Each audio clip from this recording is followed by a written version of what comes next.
There are moments when markets stop trading data and start trading geography.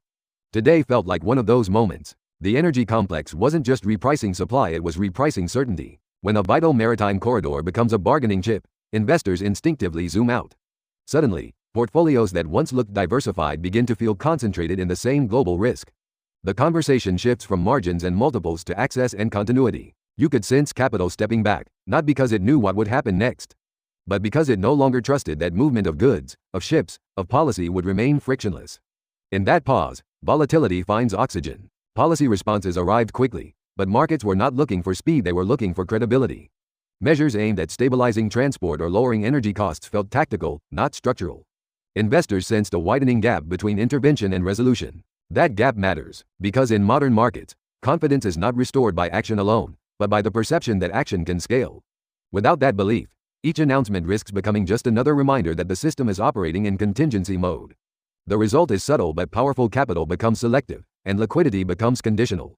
Away from the headlines, another signal flickered. Restrictions and valuation adjustments in segments of private credit hinted at a deeper recalibration underway.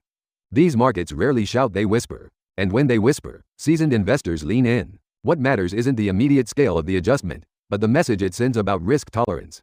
If lenders grow cautious at the margin, borrowers feel it everywhere. That transmission mechanism can reshape positioning faster than any earnings revision. Today's weakness carried that undertone, a reminder that liquidity is abundant until suddenly it isn't. Markets also absorbed a more philosophical message that strategic security objectives may now outrank economic stabilization in the policy hierarchy.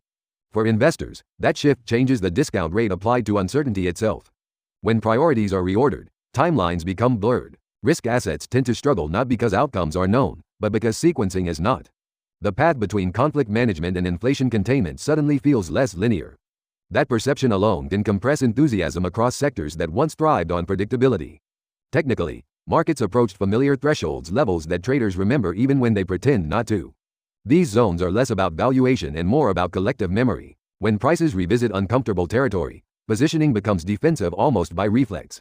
Not everyone sells, but fewer are willing to buy conviction. That subtle imbalance is enough to tilt momentum. The narrative shifts from opportunity to preservation, from expansion to endurance. And endurance, unlike optimism, rarely generates urgency. As the session closed, attention began drifting toward the next anchor for expectations.